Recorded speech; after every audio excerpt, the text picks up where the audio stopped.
Welcome back to Pop Tournaments Podcast. In Pop Tournaments, we take a category of pop culture and let you, the fans, vote on matchups in a single elimination tournament format to determine an ultimate champion. We are here to discuss those results and the upcoming matchups.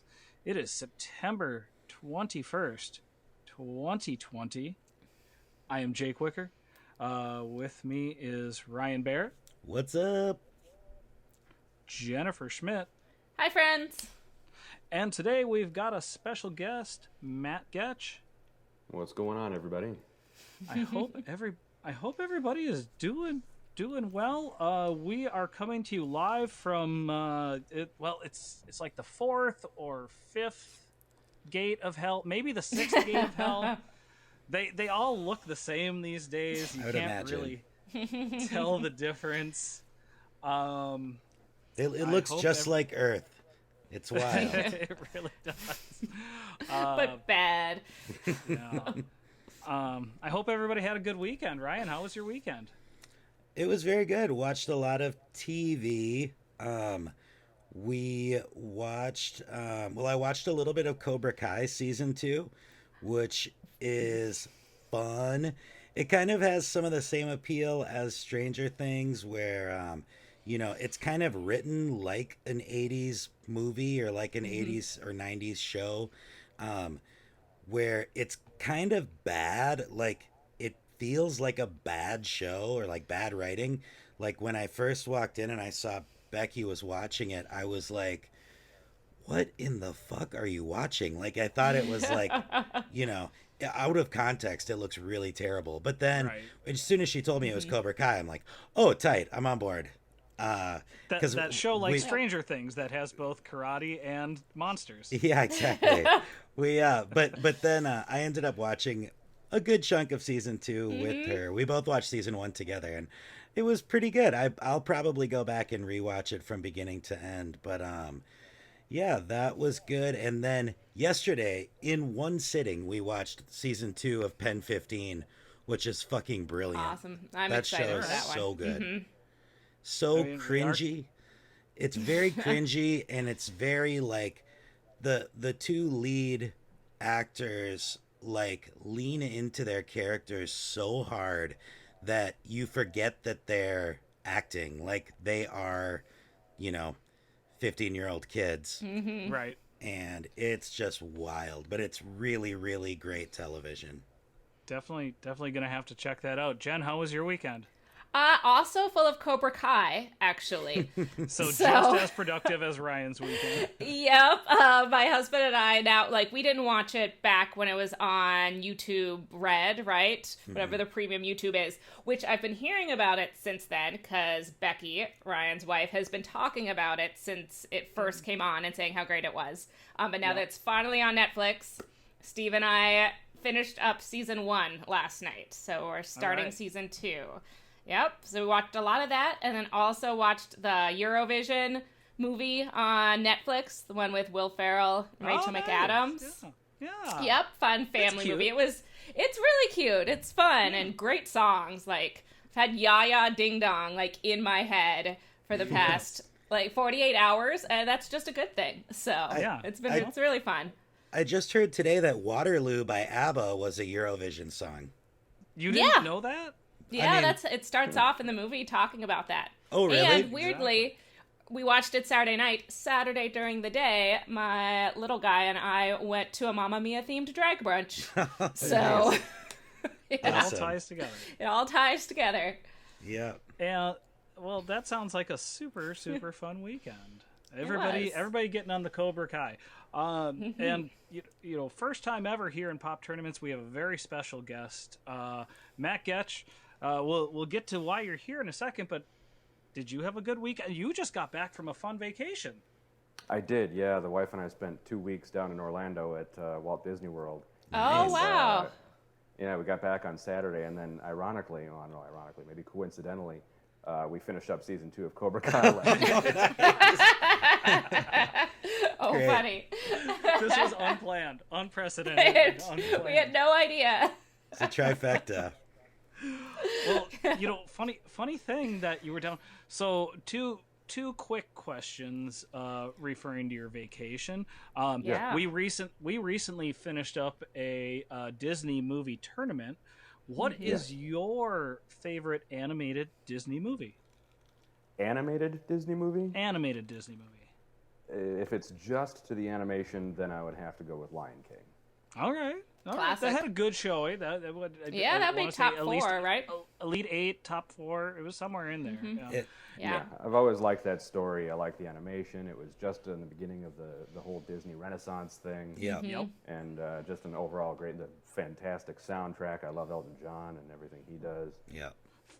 Funny thing, he had 3 of the 5 best song nominations for the Oscar that year.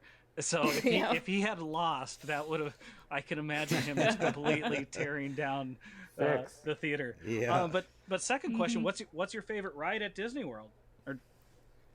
My favorite ride at Disney World up until 2 years ago was the Rock and Roller Coaster in Hollywood Studios. It's one of those fire you off the platform 0 to 60 in 3 seconds roller coasters. And the only roller coaster on U.S. soil by Disney to actually invert guests upside down. Oh, wow. But just recently, relatively recently, they added the Avatar land of Pandora to Animal Kingdom, and Flights of Passage is now my new favorite ride, just because I've always had an obsession with wanting to be able to fly. Aerial trapeze is fantastic fun. I've always felt like I needed wings, like I was born without wings.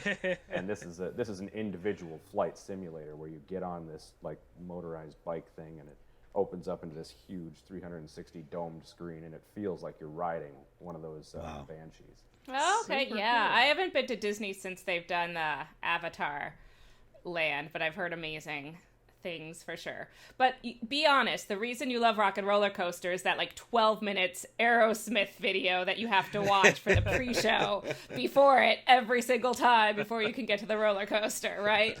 Which is always awesome, but they took away all pre-shows right now. Oh, right. Oh. A lot of that's weird probably and great. interesting things with the whole COVID-19 I thing. bet. They're doing all sorts of things that I could do an entire hour-long podcast. I'm So sure. I'm not going to get into it. I would But, listen to it. we'll- Yeah. They We'll took bring away you in all for the that one. pre-shows. Yeah. Oh, okay. Well, I think in most of those cases, that's probably a relief. Steven Yeah. Tyler's So, pissed. not though. Aerosmith. How are we going to get across town? We're supposed to be doing the concert in 30 minutes. Zibbidi-bobbidi-doo. I haven't been to Disney World or Disneyland in like a long time, since I was 6, 7, 8. Oh, wow. But I would love to go back. Like, me and Rebecca have talked about going back Ding. there for a decade now. But we the rides I remember best, or the things I remember best from my times there, were Mr. Toad's Wild Ride. It's gone now. It's gone now, okay. Yeah. And another thing, which I'm sure is gone now, is Captain EO, the Michael Jackson. Captain EO's gone It as well. is. Yeah. Yeah. Which, I'm sure Shout even out. if it was, I would probably avoid it for, Yeah. Shout out Other friend of reasons, the pod, Doug Benson from Captain. Oh, yeah. Yeah. Yep. Don't forget. Well, that sounds like a fun time, and we're so glad you're here. Matt is our first guest ever in Pop Tournament's podcast history. Yay! We are here to talk about our upcoming, best horror movies of the last 50 years, or I don't even want to say best or most iconic, just 50 years of horror, as we put out there, because we put out a list, or we're going to have a list of 38 movies. Actually, we'll get to why that's 38 a little later, but 38 movies that are the most well known in 4 different categories. Horror is not necessarily everybody's favorite genre of movie, and we wanted to do something still that was very, very inclusive. So these are the, for lack of a better term, most iconic or most well-known horror movies of the last 50 years. We've got Matt here because Matt owns and operates After the Flesh Studios. I don't want to butcher the description, but kind of does all things special effects, all things makeup, and magic when it comes to anything from movies to music videos to art and live performance. Is that a good way of putting it, Matt? That's a fantastic way of describing it. You couldn't have done it any better. I couldn't have done it any better. But so because I literally work on everything from 15-second YouTube commercials to televised commercials, music videos, full-length feature films, personal projects that people just pay me to make stuff for because they have no idea how to do it. And it ranges anywhere from absolute horror and blood and guts, removing people's heads and appendages, to I'm in the pre-process of building a 9-foot animatronic shark for a feature film that's going to be filmed in Orlando. Ironically, I just got back from there in January. As long as the production schedules right now are a little hazy because the whole COVID deal. Right. But that's pretty much a go. But yeah, it's making monsters, making little bitty, cuts and scars, to turning people into complete aliens, and doing pretty much everything there is to do in the special effects industry. We do it all. Yeah. Wow. Well, we'll put some. So when we put this episode out, we're recording on Monday. We'll put it out on Wednesday, like always. But we'll attach some pictures of some of your work. The way I was introduced to Matt's art initially was I saw his pumpkin carvings. Pumpkins. And this was years ago, and not trying to take away anything from that or taking away from what you do now, but those were absolutely amazing. You've made so many advancements in how skilled you are with your work, with what you've shown me. So happy to have you here to talk about some horror movies. We sent you the list initially, so before we jump into that, without getting into it, do you have a favorite horror movie? Yes and no, and I want to prepend that answer with the fact that I'm really excited the way you guys have compartmentalized the tournament into different genres of horror, because when asked, and I get asked this all the time. What's your favorite horror movie? What's your favorite scary movie? And that's like walking into a dealership and saying, "Hey, can you show me a good vehicle?" No, I love the way you answer. Yeah, that's great. Because some people are car people, some people are truck people, some people want to go fast, some people want to haul things, some people have a family of 4, some people have a family of 2. Like it's such a broader question than just what's your favorite horror movie. So I love that you broke it down into psychological and monster and the different categories, because I have a favorite in each. Yeah. Okay. Cool. Well then, do not feel afraid. Don't hold back if you think we got something completely wrong, or if you think something's a terrible movie. Don't hold back. And if you want to say that, or we forgot something important, is your favorite? No problem there at all. And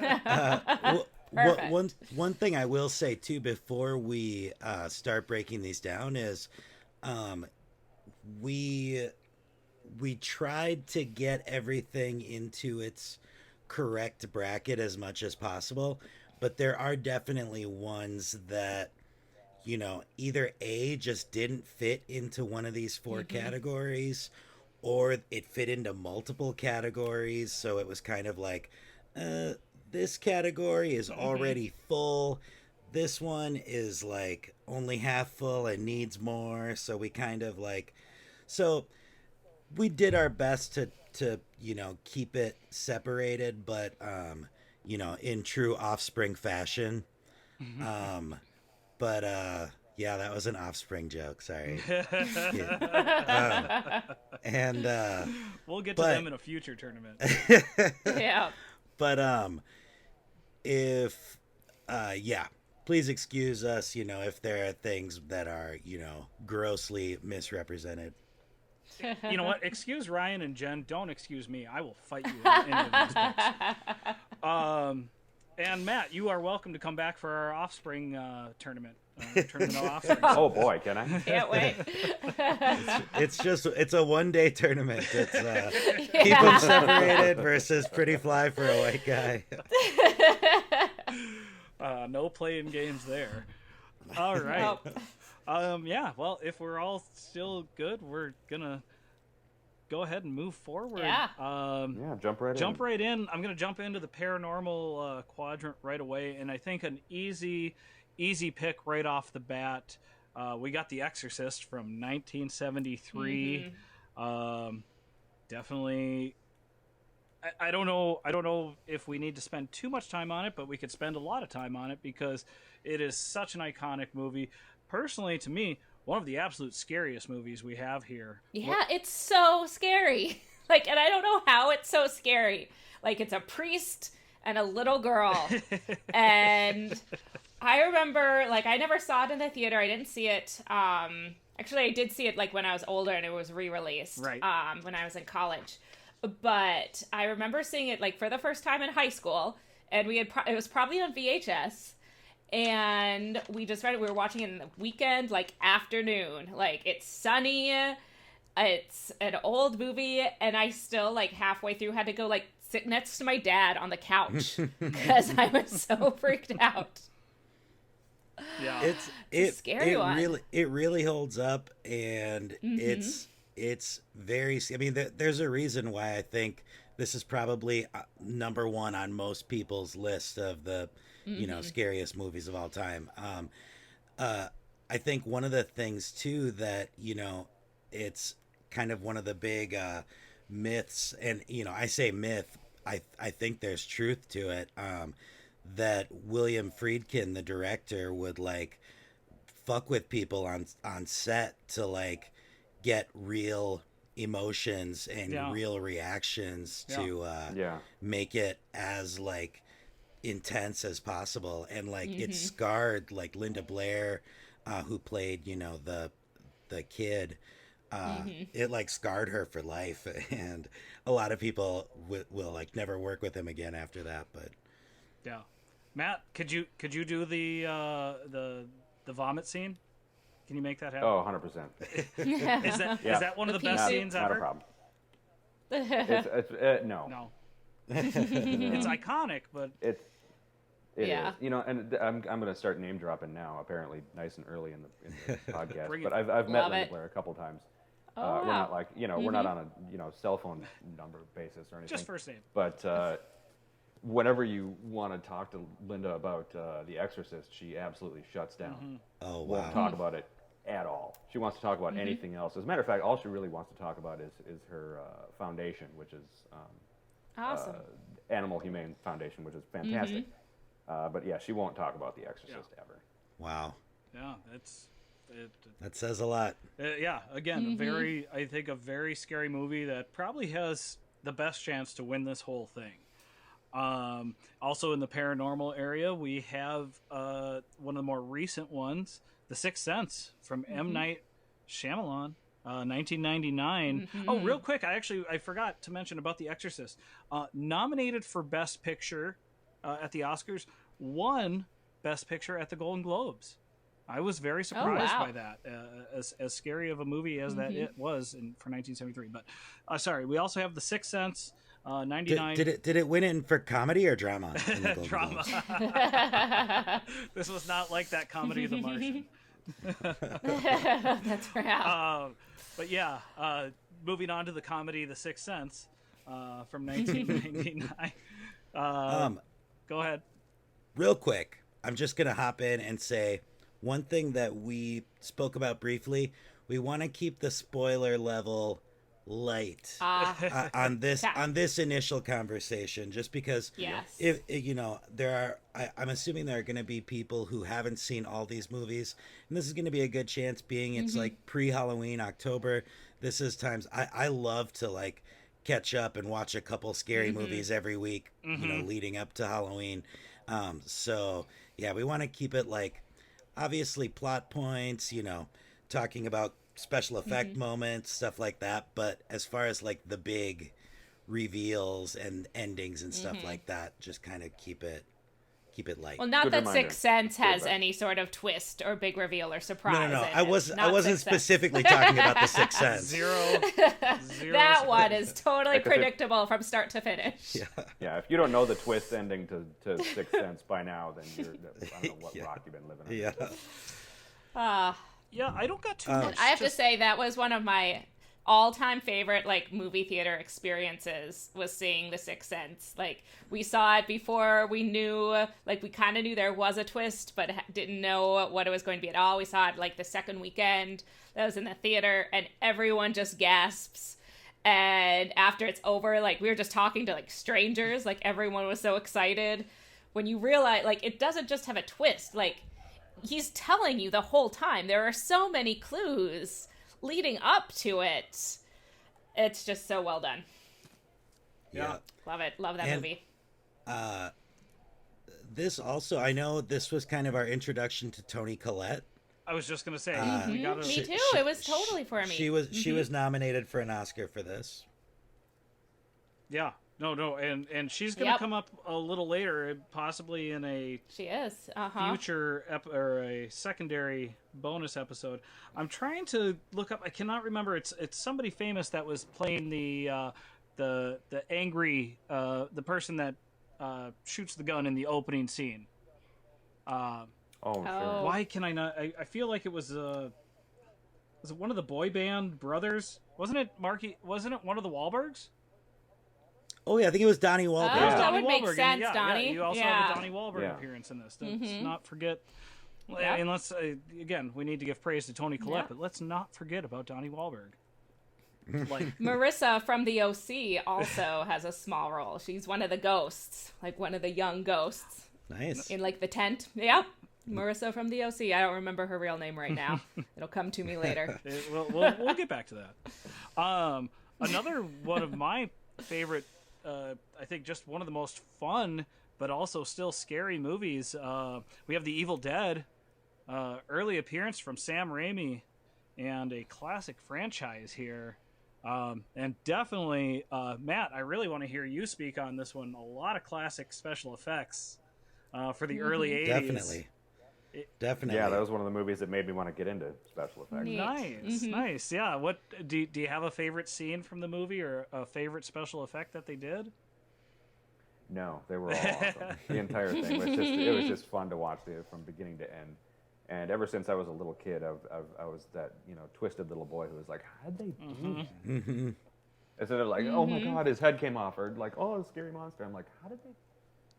Why is his mouth moving like that? Yeah, Just trying to figure it out from the an beginning. early or NC-17 movie, or at least I guess that's probably how they list it nowadays. That's what I have down. Yeah, it wasn't. The first NC-17 movie wasn't until like 1989. Yeah, so they just didn't rate. It was unrated, right? Correct. That's what they called it back in the day. But you know what? A weird disparity here. 72 on Metacritic, but yet a 95% on Rotten Tomatoes. Guessing just not a lot of. It was only horror aficionados that were reviewing this for considered. Well, so these two scores, Metacritic is like a score that different critics have different weights depending on how much clout they have, and it's kind of like a aggregate score of all the critics who have reviewed the movie. And if they give it 3 stars, that counts as like 3 out of 4 stars, that would count as a 77 or a 75 rather, sorry.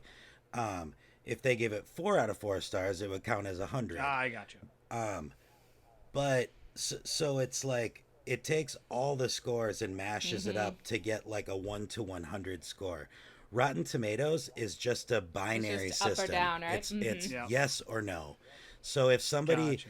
if everybody says it was pretty good, then it would be like a 90. You know what I mean? If nobody disliked it, so it's possible that it could have a really high Rotten Tomato score and just also 77 is or 70 anything in the 70s on Metacritic is a good score. Right.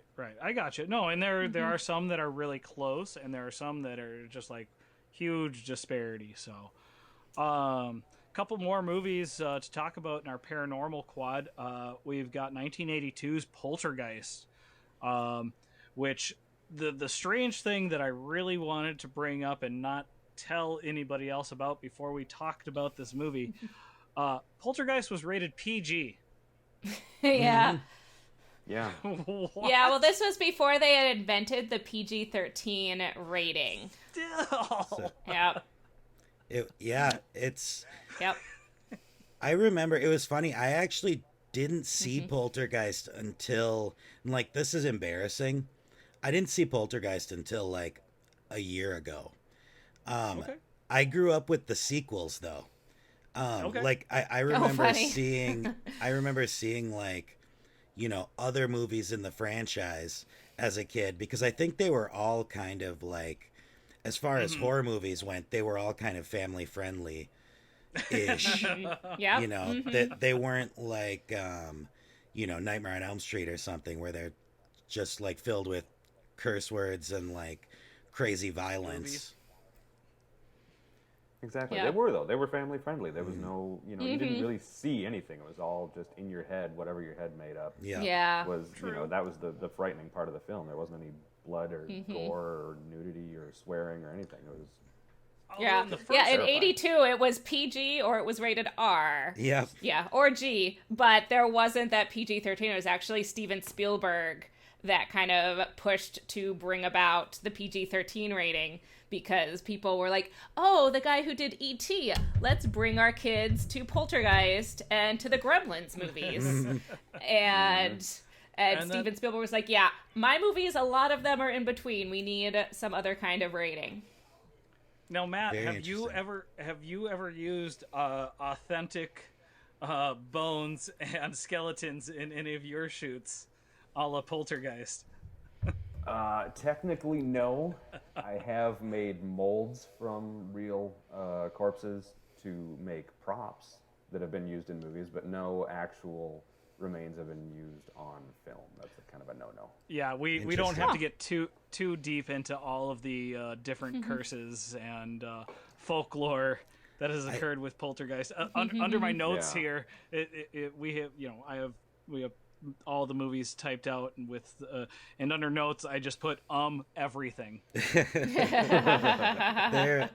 There's a show on Shudder, which I know, like I've mentioned, Host was on Yep. Shudder, one Yep. of the movies in our previous recos. But they have a show on there called Cursed Films, I think, or something like that. And I think it's just 4 episodes. But they're basically like 45-minute or hour-long like documentaries about movies that have, like, you know, that are supposedly cursed. And Poltergeist was one of them. Exorcist was another one. Exorcist was. The craziest one of all of them, though, was the Twilight Zone movie. Yeah. That's I don't want to get too bogged down in it, because I know we're not talking about that movie and we're not talking about this show. But if you have Shudder, check it out. It's like a really, really wild story. Yeah, definitely. Yeah. Again, like you said, based on a previous reco, go get Shudder. And then the last one we're going to talk about in the paranormal quadrant for today is Carrie from 1976. Sissy Spacek's breakout movie. Personally, it's so good. I do remember seeing the sequel in the theater. If anybody remembers The Rage, Carrie 2. Oh, yeah. Don't Oh. see that. I forgot Oh, that yeah. existed.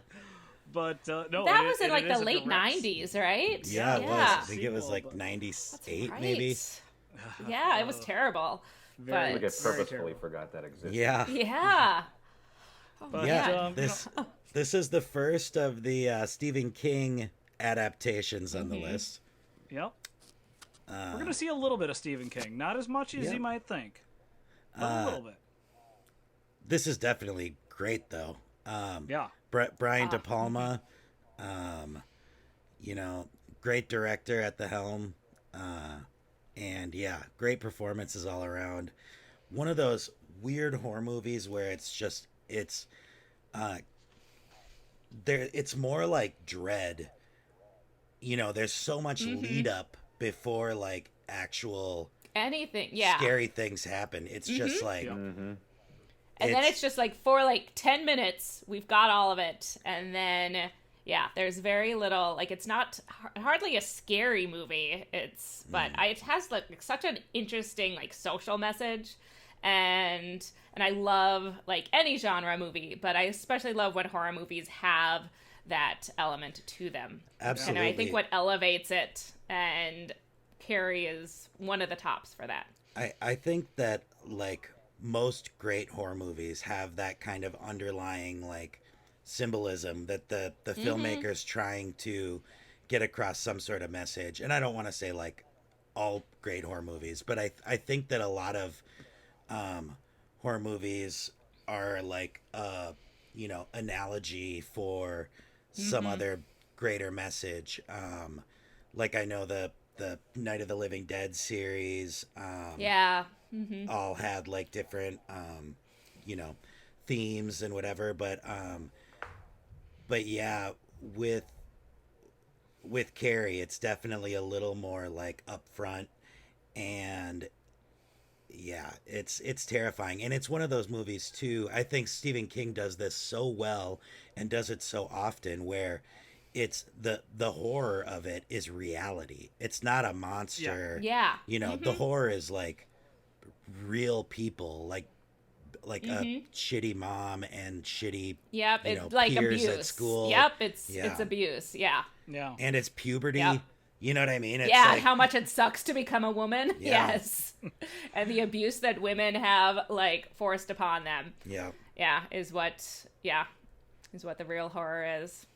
Matt, I need some pig blood stat. Can you help me out? I've probably only got 2 or 3 gallons downstairs. Oh boy. See, that's the day and age we live in, though, that you can now get 2 or 3 gallons of pig blood, when you need it. You don't have to wait around. You don't have to spend weeks collecting. So let's jump over. I want to talk about some monsters. I think some monsters would be fun to talk about. Awesome. And I was so blown away, Matt, that you said you're working on a shark. The most iconic shark of all is Jaws, and we got Jaws in our monsters. So what goes into building a scary shark? A scary shark. I don't think there's such thing as a friendly shark. All sharks are scary. That's just one of the... I think the ocean itself is just the terrifying part of that, and the shark is just one little facet, because there's so many huge and destructive monsters in there that we don't even know about, and a lot of that we do. And there's no getting away from them because we're out, in the water instead of on land where we're supposed to be.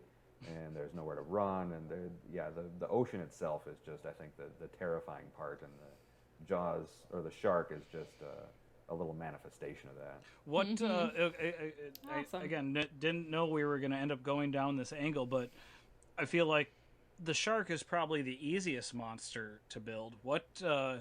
What sort of monster do you feel would be a challenge? Well, no, but wasn't in Jaws. You'd think, but no.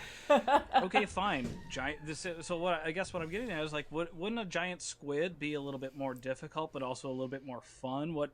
Or some sort of just like those mythical creatures that you would see coming out of the maps, from the 1500s and whatnot, like some sort of dragon or something of the sea.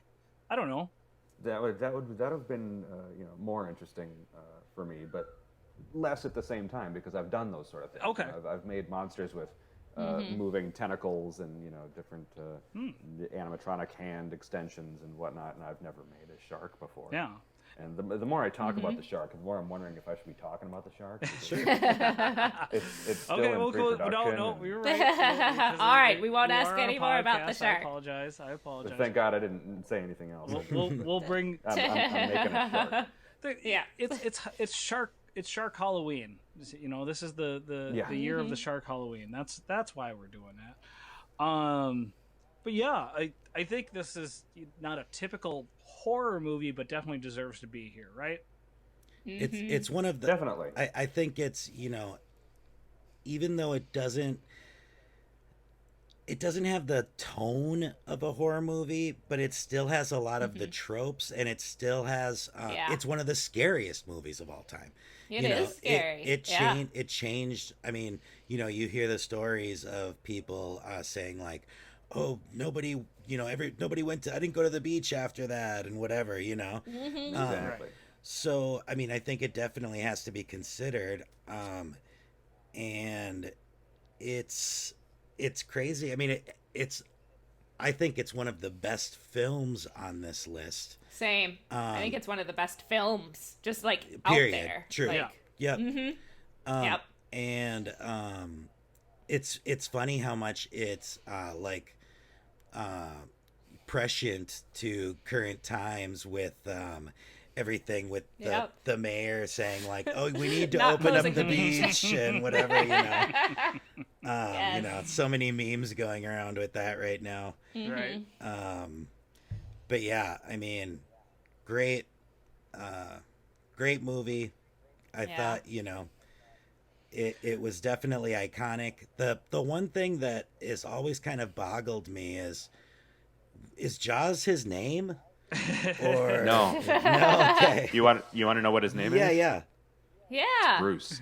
Oh, Really? That's right. now that you say that, I feel like I did hear that Oh. somewhere. It's Bruce. Spielberg named him after his lawyer. Oh, wow, that's so Okay. cool. That's And great isn't to the know. shark named Bruce in Finding Nemo too? And is that a Jaws reference? It is. That was a Jaws reference. Yep. Wow, Oh, so okay. cool. Funny. Right. Yeah. Well, I think like Steven Spielberg shows up like multiple times on this list in this bracket, and I think it's because Spielberg can just like hold the audience in the palm of his hand in a way that I don't think any director does. Like he just like pulls our strings while we're watching. He knows exactly the right moment to like just show the shark briefly. He's great with that lead up and the music, and then he knows exactly the right time to like have that joke in there too when you're like so tense and scared, and then he has a great one-liner and you laugh, and so you're still enjoying yourself too. You're not just feeling sick the whole time. It's fun while still being scary. Right. Oh, definitely. And I think, Ryan, you brought up a really good point about how much of an effect this movie had on people and how much it changed briefly their activities. Much in the same way as, people stopped going to the beach, people also stopped going into space for a while after our next movie, Alien. Another scary No one movie could hear that- them scream. Yep. No, but really, would you want to go into space after seeing Alien? Absolutely not. And like I said, we had a brief pause in our space exploration right around the same time as that movie, 1979. Fantastic series. I think this is a movie that checks all the boxes. Great acting. It's scary. Great special effects. Everything. Yep. That hold up. Like they're still great special effects. Yeah. It's, That's, I mean, That was probably the best, well-built, from beginning to end monster that I think, in my opinion, that's ever been on film, because it draws on so many fears and hits so many different people in the right spot of being invaded and being things, penetration of any kind can be scary for people, and the way that it's super fast. It doesn't have eyes, which creeps the hell out of people. it's wet. The mouth. Yeah. Yes, exactly. It's It's all like all wet and and drippy. sticky when it's real. You can't kill it. It bleeds acid. I mean, it hits everything. Yeah. This is definitely, I mean, this is the one movie on this list that's I kind of have in my like top 5 movies of all time. Not horror, just like my favorite movies. Yeah, the first Alien. It's just such, I mean, there's such a great cast too. Like all the B characters in this movie are such great actors. It's such a perfectly cast movie. and it's just And Sigourney Weaver, just like feminist icon in this. Oh. perfect. Like Ripley is The just character, yeah. just game changer, and Instantly Yeah. iconic. Sigourney Weaver does such a great job. with Jonesy, it. Love it so much. one of the great cat performances. I always love a good cat role. Tom, Yeah. Tom Yep. Skerritt has scary in his name. Yeah. Can't argue there. John Hurt has Hurt in his name. He's pretty hurt in that movie Yeah. too. Yeah. We love it's, a good pun here at Pop Tournaments, just so everybody knows. Yeah. Alien's pretty perfect as far as like It is. horror movies go. The crazy thing is Aliens, the second, took a totally different turn. Obviously, different director in James Cameron, and definitely more of like an action movie than a horror movie. We're still kind of including it in the in the entry because I think it, In the zeitgeist, you can't think of you can't think of one without the other. They're kind of the yin and yang of the Alien universe. yeah. It's a funny side story. So I remember barely. I probably would have been like 5 or 6 years old. But they did a tour of the special effects of Alien. Like they had a lot of the big full on actual aliens from the movie, but they did so it was like a display tour that came to the Science Museum, the St. Paul Science Museum, and I remember cool. going when I was like 6 or 7, and it was just all the stuff behind how they did that movie, and still being completely frightened of everything. Of course, they had like the glowing lights and made it all. Yeah, that had to be Oh, terrifying. it's so terrifying! And they Yeah. had the again the full actual alien, very very scary. And yeah, that's like you said, Ridley Scott kind of set the tone, but James Cameron took. H.R. Geiger, is it Geiger or Giger? Giger. Giger.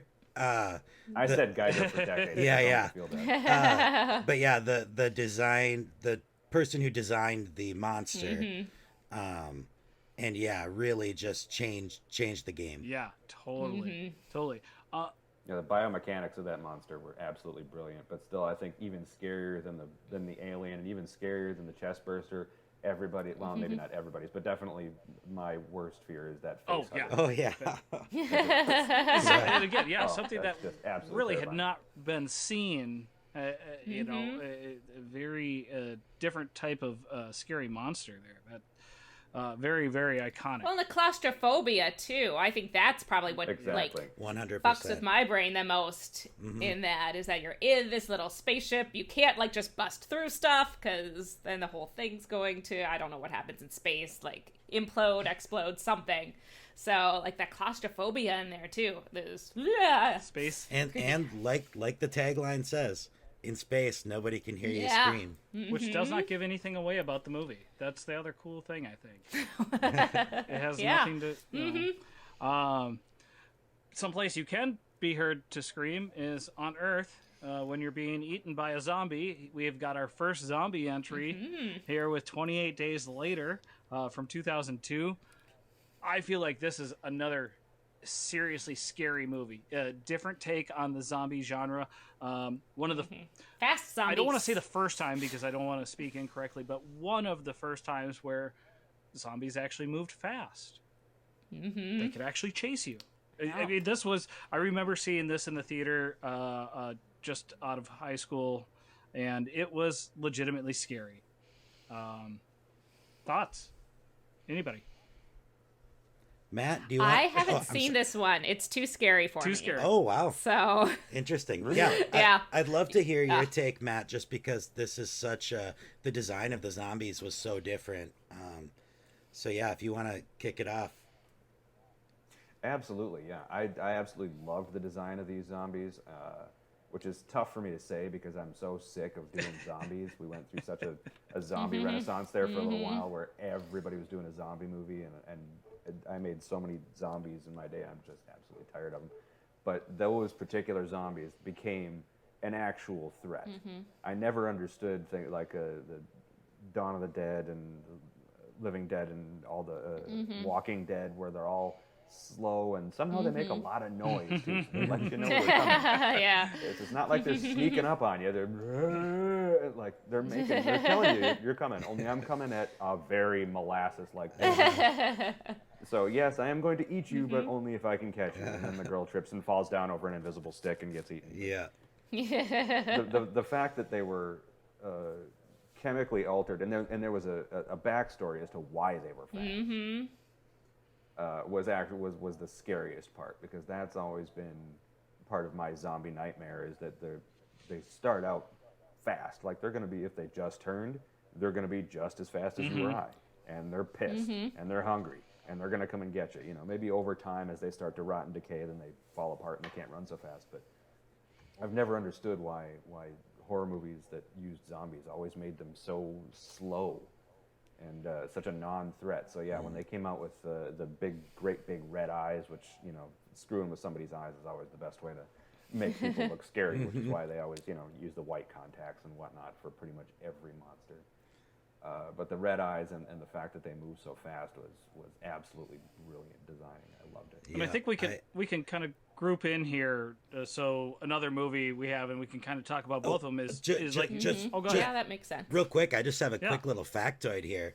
I just realized while I was putting together, I'm making a list of these movies with the director, the writer, who starred in it, what year, whatever.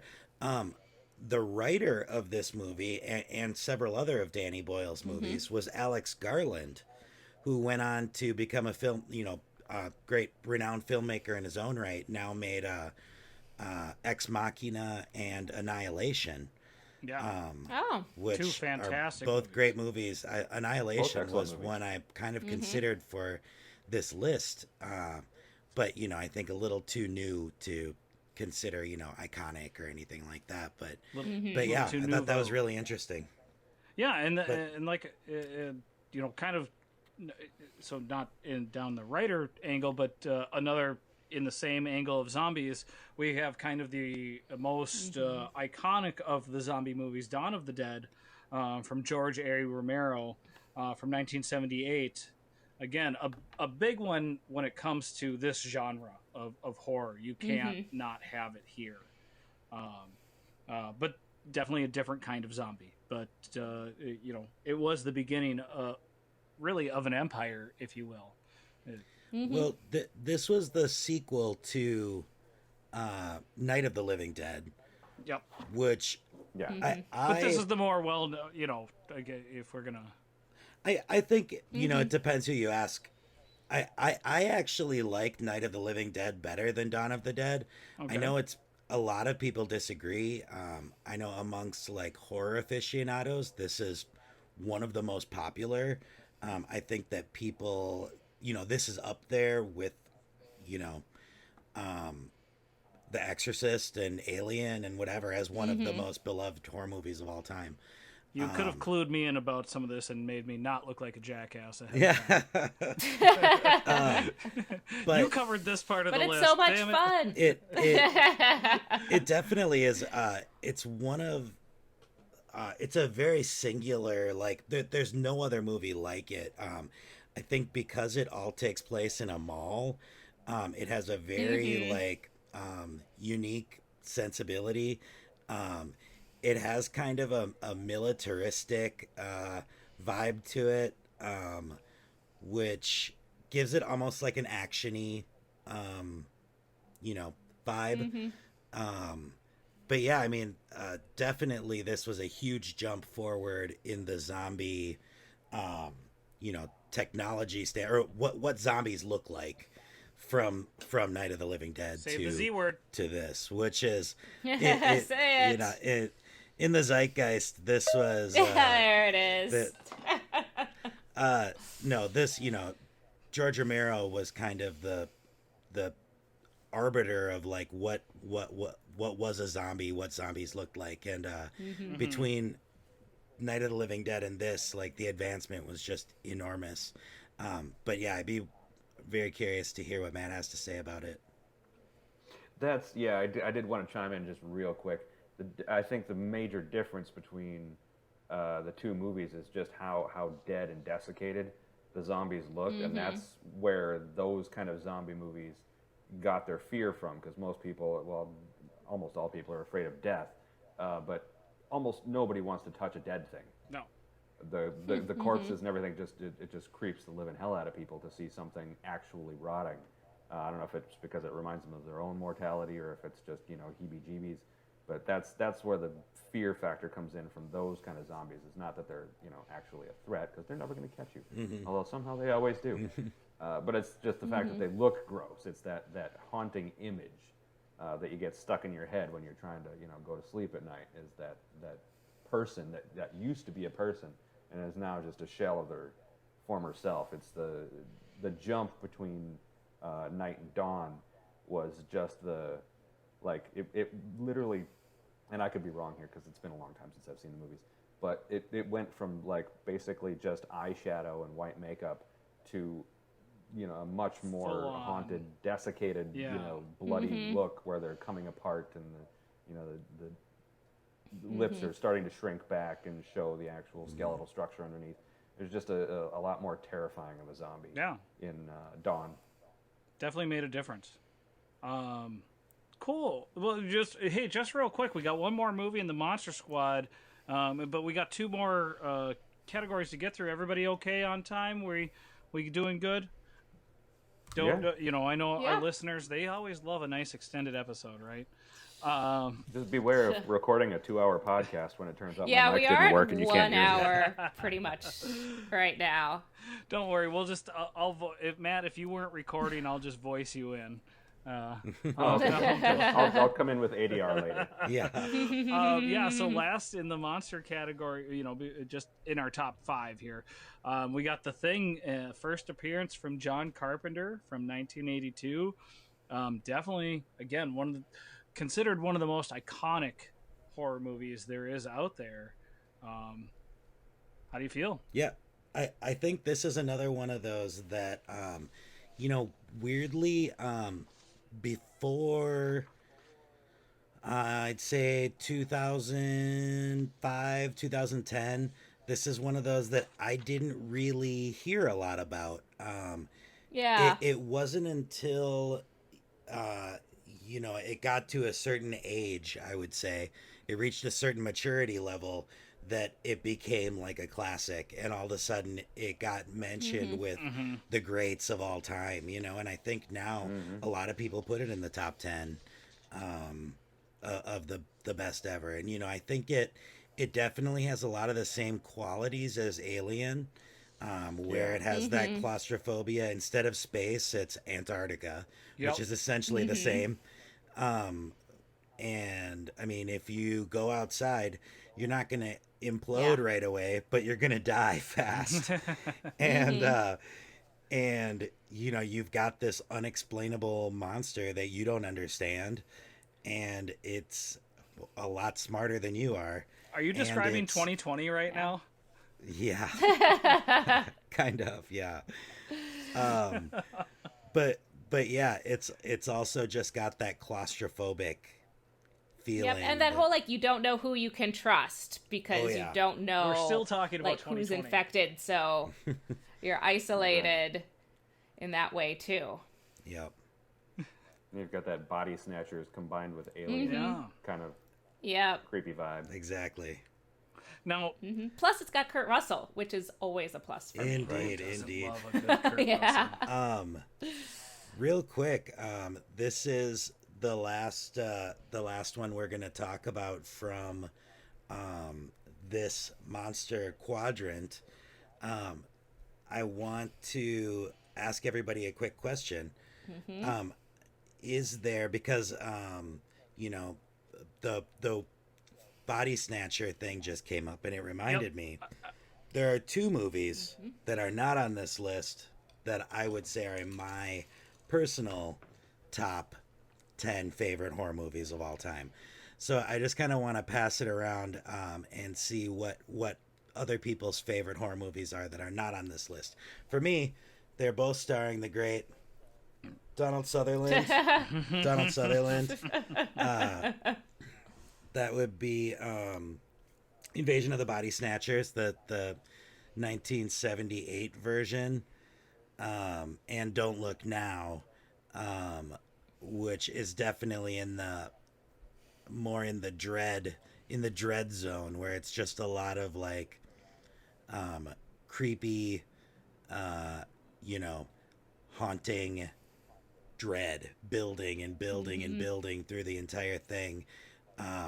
But yeah, both of those movies, and Body Snatchers just has one of the ultimate best endings of, I mean, my favorite endings in movie history. But anyway. Yeah, save it for our Body Snatchers podcast.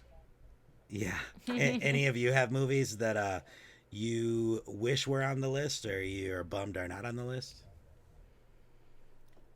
I'm a big fan of The Others, like the ghost one with Nicole Kidman. Yeah. Great job of atmosphere and like the sets and like a lot of that like just building and then not getting super scary until the end. And I remember it making me like scream in the movie theater. So I know why it's not on here. I totally get it, but it's one of my faves. It just missed the cutoff, honestly. Like it was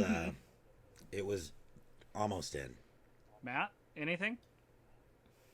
Well, like everybody else who's going to be listening to this or playing in the tournaments, there's going to be a million of them. Like, why didn't you include this? This is the best movie of all time. Yeah. And so I'm just going to choose one that I don't know why this stood out to me, but Event Horizon. Oh, interesting. Yeah, Definitely that was scary I don't too. think Yep, made another the- space one. Yeah, and it wasn't the claustrophobia, it wasn't the gore, and there was plenty of both. It wasn't the all of a sudden the jump, scares, which I absolutely hate. I think those are totally pointless. Can I guess what it was? Yeah, please do. I'm going to guess that it was the fact that we had all just saw Sam Neill in Jurassic Park and thought this was going to be a fun outer space movie.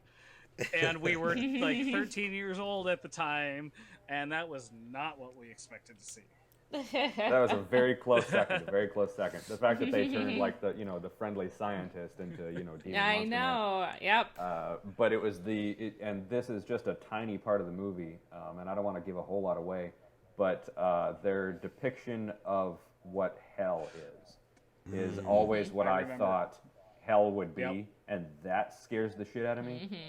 It wasn't fire and brimstone. It wasn't the absence of God. It wasn't. And don't get me wrong, I'm not a religious person.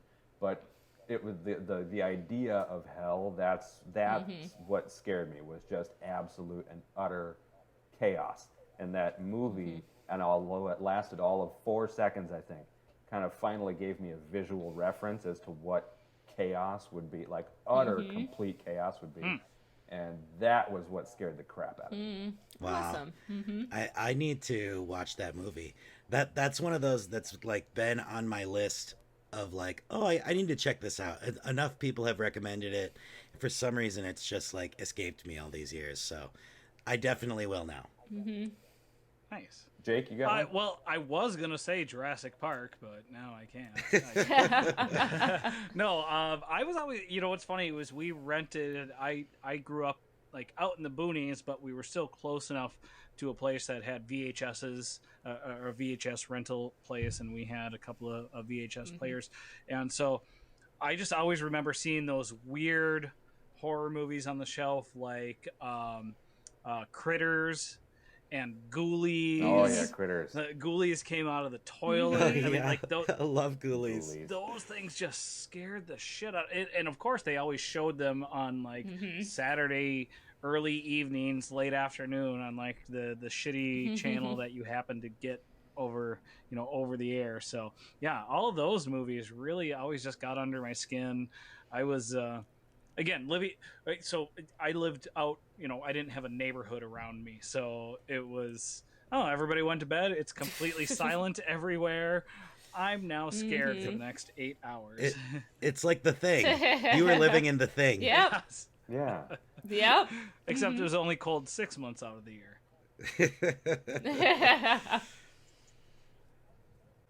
And, speaking of John Carpenter, jumping right over to the other side, we got John Carpenter again with Halloween on our slasher squad. Never heard of it. Never heard of it. Nope. It's that movie about the guy who hosted Wayne's World. And he went crazy one night. He was tired of nobody watching his show. No, so Isn't that the one with William Shatner in it? Yeah. he was in all of them, actually. Yeah.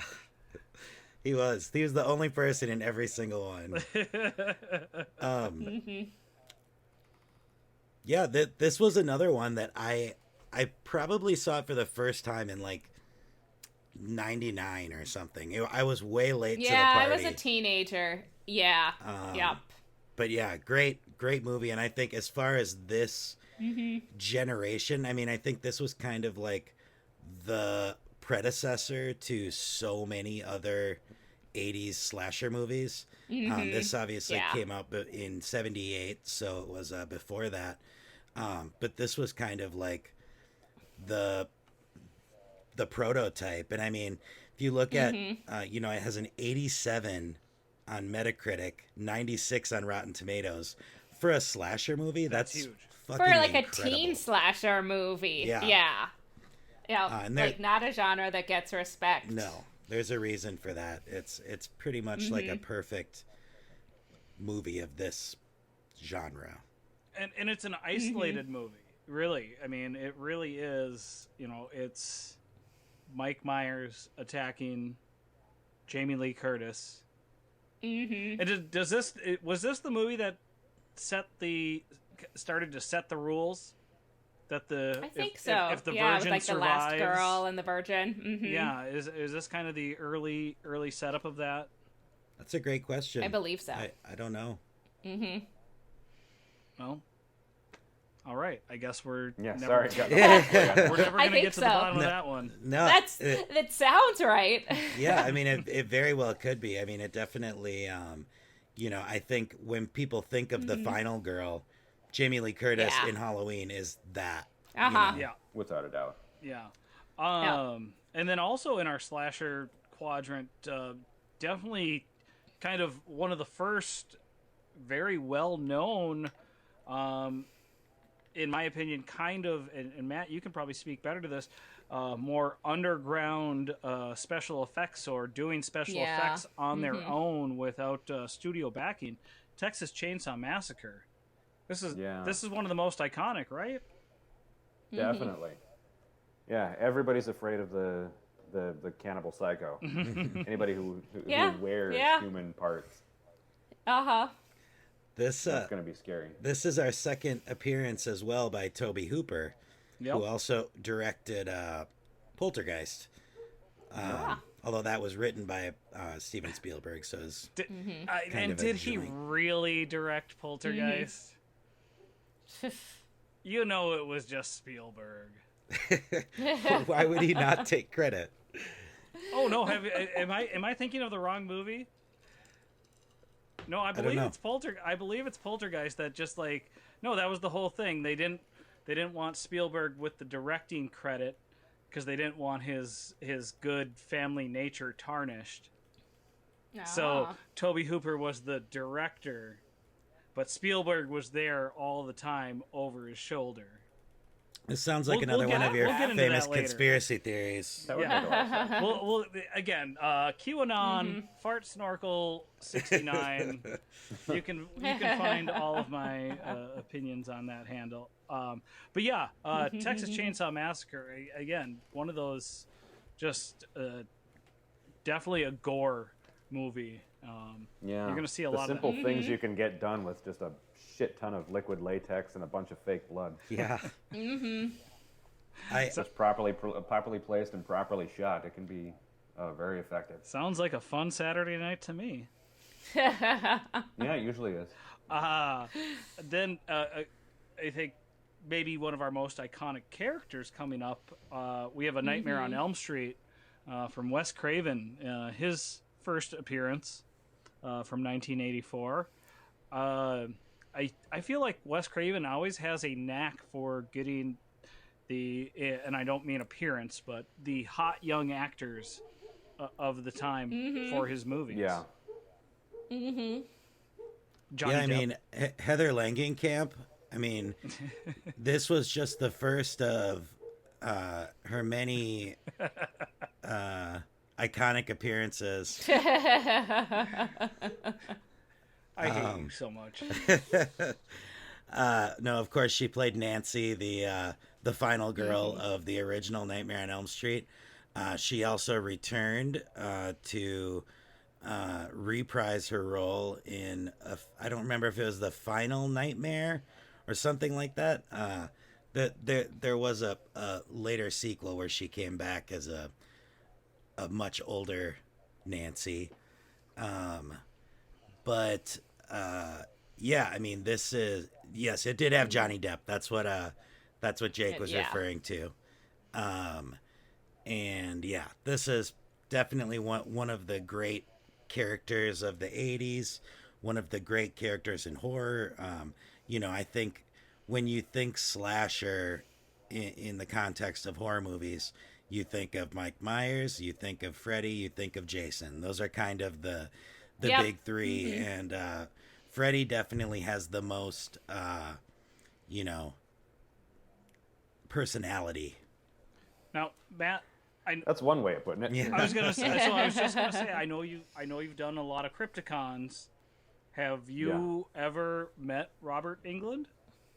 Yeah. And I met him for all of 10 seconds, but he was fantastic. He was really, really, really great.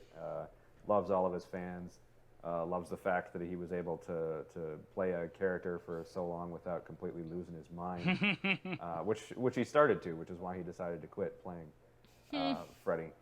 And but as long as I've got the mic right now, can I just say how utterly disappointed I am with the character arc that poor guy went through? yeah, The very first movie was horrifying. It was terrifying, and the iconic glove and everything was absolutely awesome.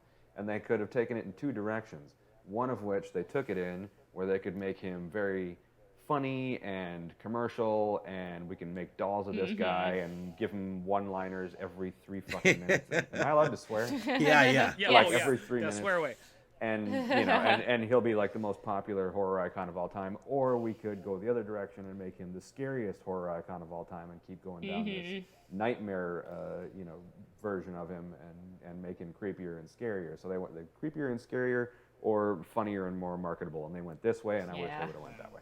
No, I completely understand, because I was friends with kids that their parents allowed them to watch these movies back then. And again, I was 4, 5, 6 years old, and I would have these little 4, 5, 6-year-old friends walking around with Freddy masks on.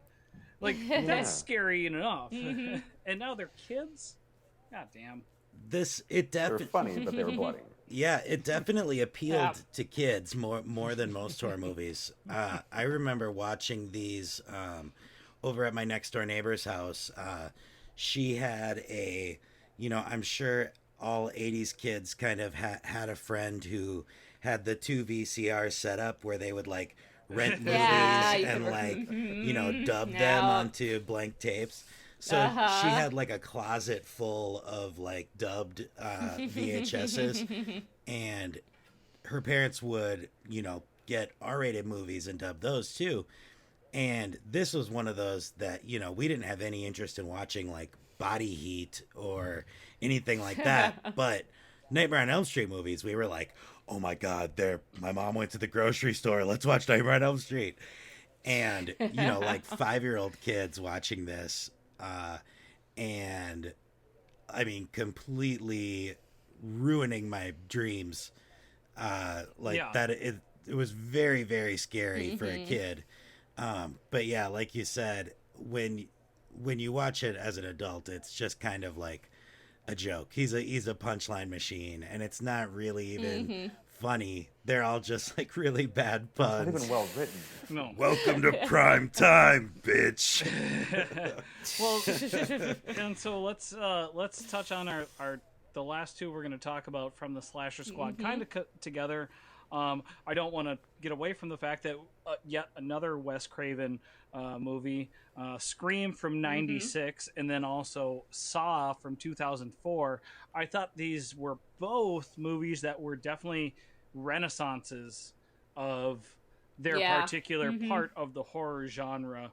Scream, I remember seeing that in the theater. Absolutely loved it as a, such a fun movie. Being a teen and being able to go to the theater and see it. Movie. Saw, definitely, again, a renaissance of that, like, hardcore gore horror that we saw in the late 70s. Another thing about Saw that I think is so cool is it's also has like a very indie vibe. Oh, yeah, totally. It definitely feels like it was shot like on a pretty low budget. Despite having... It wasn't for all the celebrities. Yeah, exactly. I was going to say, despite having Cary Elwes and Danny Glover. Well, that's the thing I love about it. Those are not like, you don't go out and like, this is a blockbuster movie because we have Cary Elwes. Yeah, it's like, another Cary Elwes movie. Yeah. It's the fourth one this year. Yeah. And they didn't... Yeah, we hadn't seen Cary Elwes in a long time. They didn't necessarily lean into those guys. No. True. But it definitely was inventive. And, it struck a chord because this was the first of like 10 to come out in the next 12 years. Well, and then they got like bigger budgets and just became less interesting. Like Totally. Saw is so cool because it's it could definitely and it became all about the gadgets. Like, how fucked up can we make these gadgets? It's these definitely one of torture those. devices. It's a movie that could really fit into a lot of our different categories, but I do want to quickly ask before we move over to psychological. But I want to ask Matt: have you ever had to do any sort of live sawing or live where there's a sudden cut and the blood has to spurt out? I've done a lot of like sudden removal of limbs and appendages, but nothing slow. And I think and I don't want to ruin it for everybody, but this is the way that movies are ruined for me because I look at them and go, oh, well, how do they do that? I know how they do that. That's what I'm thinking about the whole time. But the scariest things are the things that you make up in your head, not what you see on screen. So when you're talking about like Jaws, you only see him for like 60 seconds of a 2-hour movie because it's just, it's all in your head. The whole sawing scene with Cary Elwes, and I could be wrong about this too because it's been a long time since I've seen the movie, but if I remember correctly, I don't think you actually see him sawing through his leg. You might get one push where the blade like penetrates the flesh, but the sawing is happening when you're focused on his face. And the dude's an incredible actor. Cary Elwes is amazing. But just the look on his face and the sound of his scream makes you visualize the sawing happening. So a lot of the stuff that I do has things like that happen, where it's just literally like a 1 second or less cutaway shot from full leg to severed leg. And there are, different tricks of, we had to, in the movie I worked on last year, we had to crush a couple of people's heads. So you had to build like a full entire head that was, built from like a plastic structure that could be, simulating bone. And then you had to do like gelatin structures to simulate. So when it punched through, you actually saw the different layers of gross come out. But for the most part, it's what you don't see that's the most disgusting. You might want to get out of the special effects game and get into the directing game because you got some angles here. You'll probably notice if you ever talk to anybody in Hollywood, that's what everybody does. Is they go from being an actor and I want to direct, and go from a screenwriter. Oh, I should be a director. It's a gaffer. It's a grip. I want to be a director. Everybody does that. I'm just going to stick with what I'm good at and try and make some cool monsters. Well, if you're just joining us, we're about to jump over to the psychological section when we are joined by Matt Hollywood Goettsch. Just kidding, brother. God, I hope that doesn't no, we're gonna make that stick. Don't you know we have 10 listeners? Hey, I resent that. I think it's 12 listeners. No. We appreciate everybody listening. It's fantastic to see all you guys. We know there's more than 10 of you, and we love each and every one of you in separate but different ways. Especially because most of you are more than family. So, you know, I'm just playing some psychological mind games with all of you, and that's why we're jumping into the psychological category here. And honestly, I think this is an easy, automatic psychological best horror movie, The Shining. Oh man, another appearance by Stephen King. Such a great choice here. Yeah. This is one of the best. Yeah, I mean, when you think of it, think of like scary things. Like there's so many different parts of this that you think about, you know, the axe through the door, the twin girls, you know, the blood in the hallway. Like, there's just so many different important scenes in that. One thing that, you know, is linked to this movie forever now for me is the documentary Room 237. I don't know if any of you have seen it, but it's one of my favorite documentaries, you know, of the last, you know, 20 years. It's about The Shining, but more explicitly, it's about the different theories about what The Shining is about. And it takes probably like 8 to 12 different people, and they go through like their reasons for believing that The Shining is a metaphor for the Holocaust, The Shining is a metaphor for, you know, the moon landing or whatever. I was so worried you were going to say it takes like 8 to 12 different viewings to understand all these to get it. No, but yeah, I know I have seen it. You're sorry, I didn't mean to cut you off, but that no, it's very, very cool though, and I've never seen another movie like that before, where it's just like it's kind of it's a movie about obsessively viewing something, you know, and picking it apart like shot by shot. And trying to make meaning out of every second of something, you know? And I think this coming after Kubrick's big masterpieces like 2001 and Barry Lyndon and Clockwork Orange, and, you know, people thought, this can't just be a horror movie. There needs to be like some bigger thing going on here, you know? So people were like prescribing different meanings to it, and hence all these crazy theories. Yeah. But yeah. Interesting.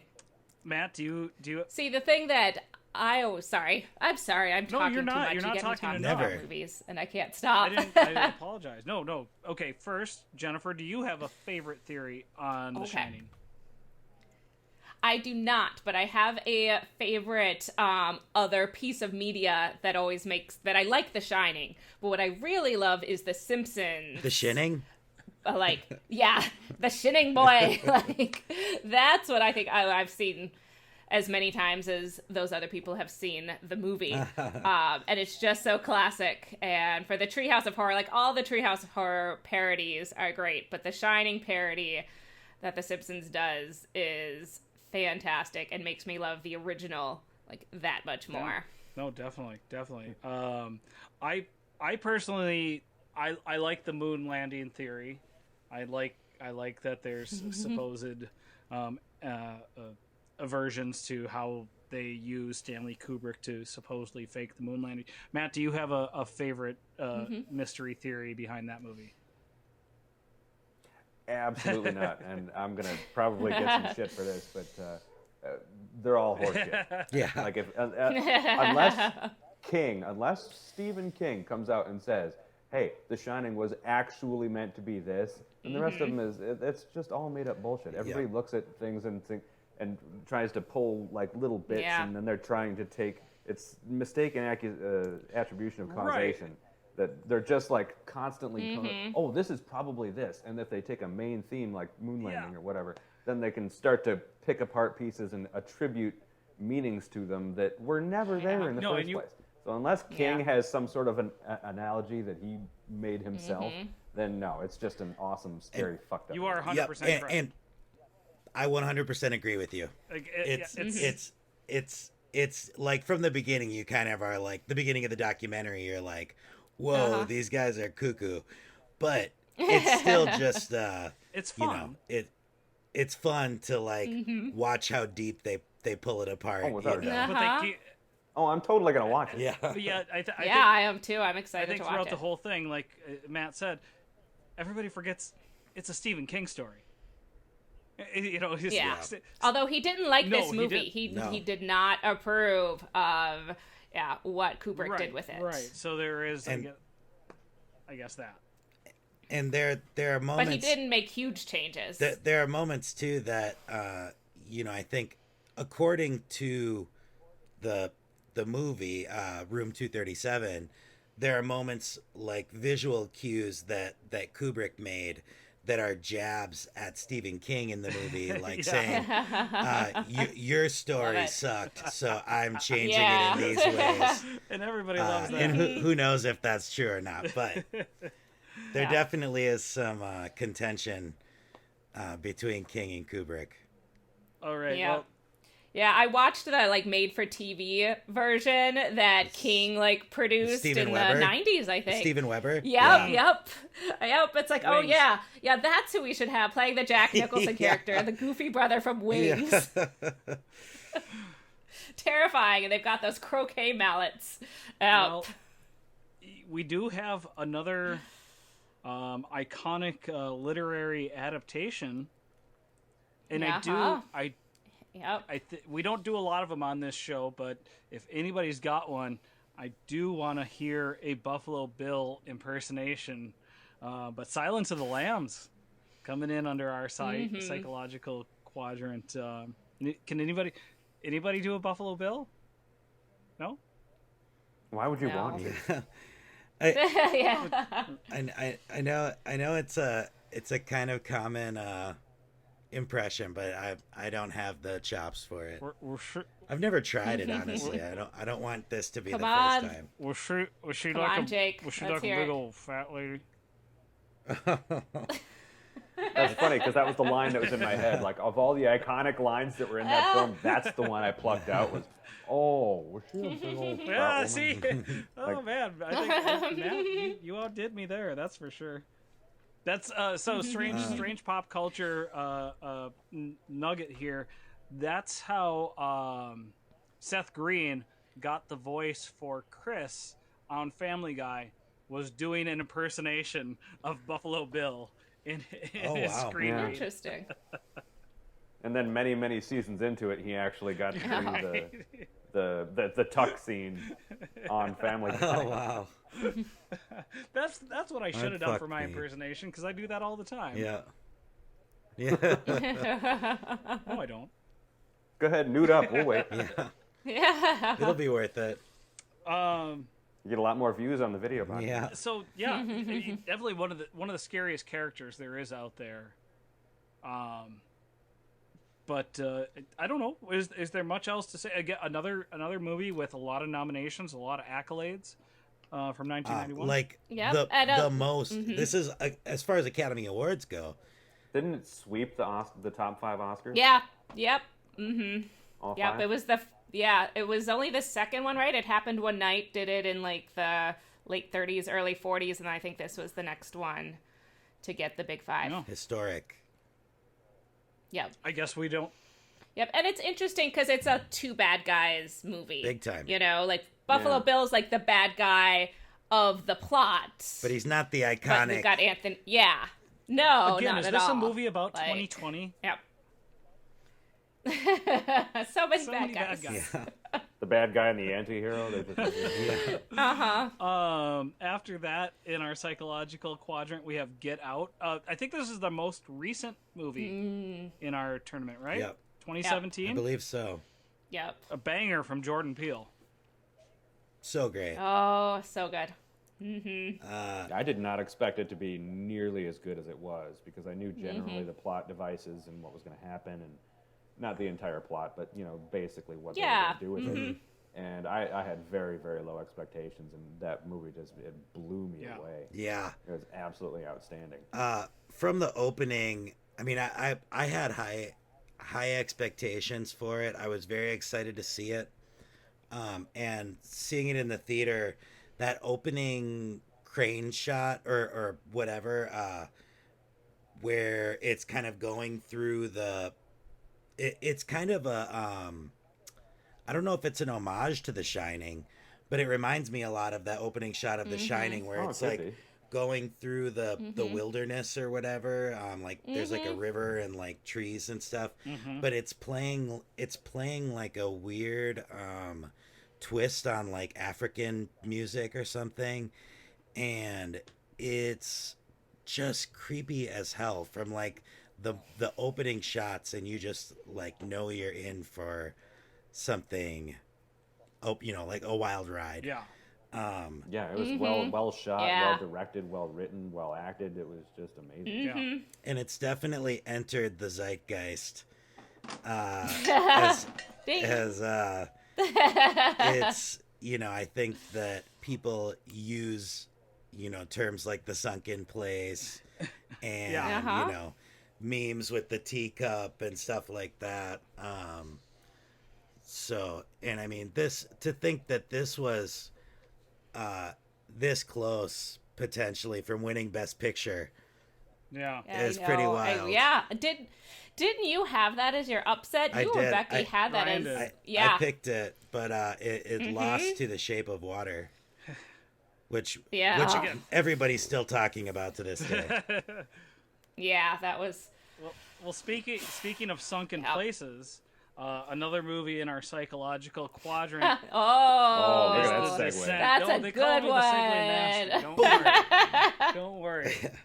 I'll be doing tricks on those things left and right. But so segueing in.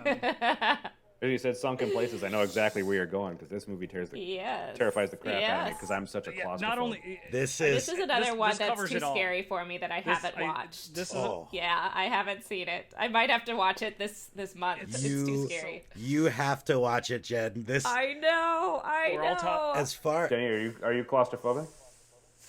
No. I don't know. I don't do I don't do the super dread scary for the whole movie type of thing. Oh yeah, it's you get so 15 this and minutes 28 days later. Just you get barely 15 minutes of calm. That's It's Jake, I'm sorry, I interrupted you. Did you even get to say what the movie is? The movie is so scary it can't be named. So this movie is called The Descent, from Neil Marshall from 2005. And I feel like it checks all the boxes. You have betrayal, you have the claustrophobia, you have the darkness, you have the monsters. You literally have everything in this movie. But yet still not as well known movie as I thought it would have been. And here's another horror victim. I think this movie is one of those that is starting to be recognized, or in the last 5 years is starting to be recognized as a modern classic of the genre. But it's definitely, this is one of those that Rebecca saw and loved before I did. She turned me on to it and said this is one of the scariest movies I've ever seen. And it is, the claustrophobia in this movie is next level. I've never seen anything like it.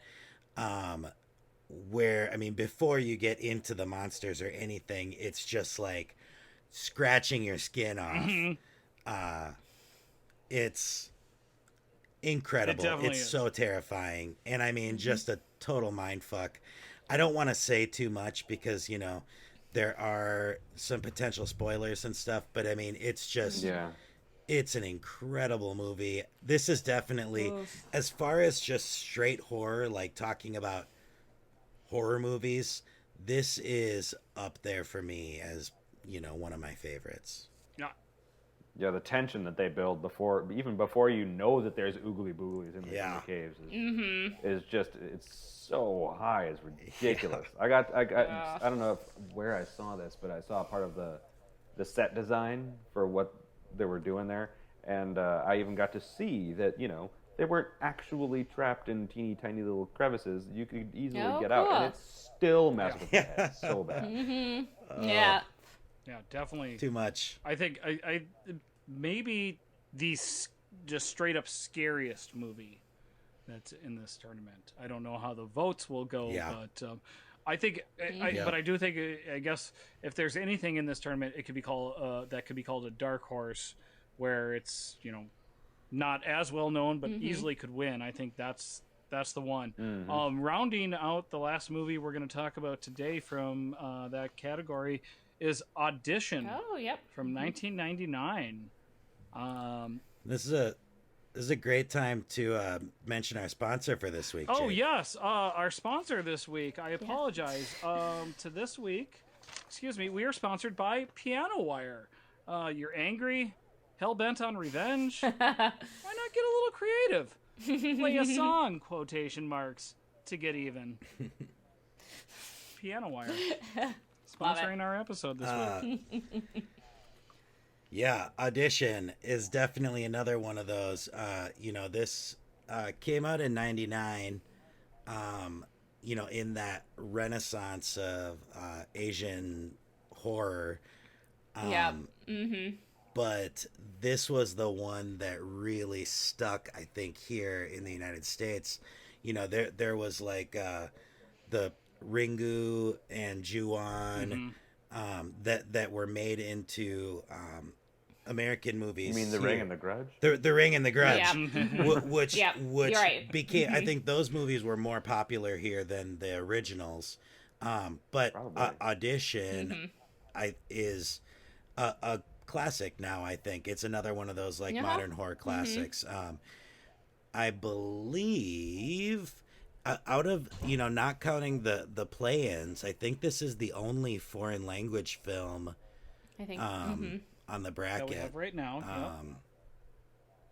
But just again, it's one of those like we've talked about before, one of those that just kind of it's not like The Descent where you get 15 minutes of peace and then you're thrown into this craziness. It's like a lot of building terror and then an explosion, 3/4 of the way through the movie where it just kind of is like,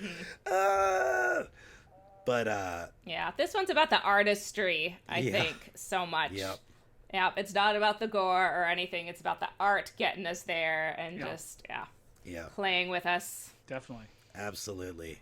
Well, that takes care of. So that's our top 20. That's our top 5 from each of our quadrants.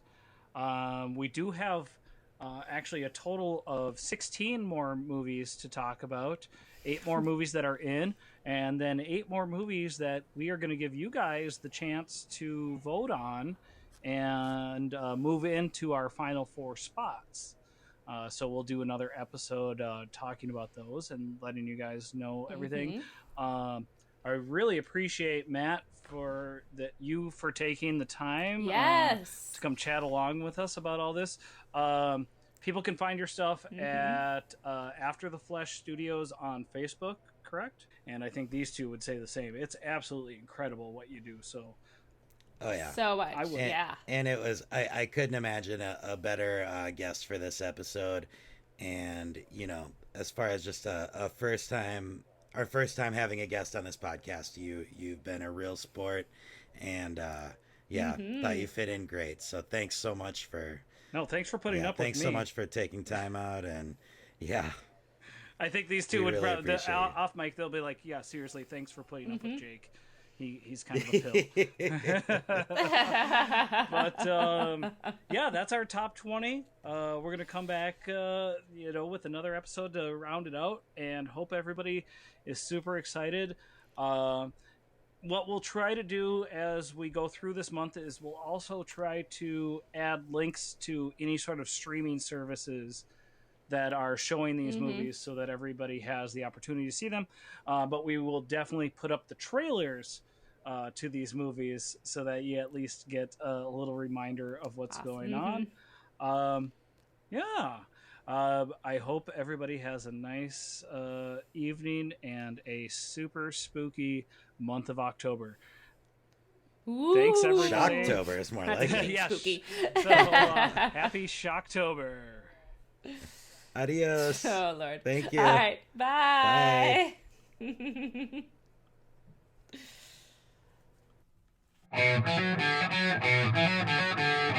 Bye.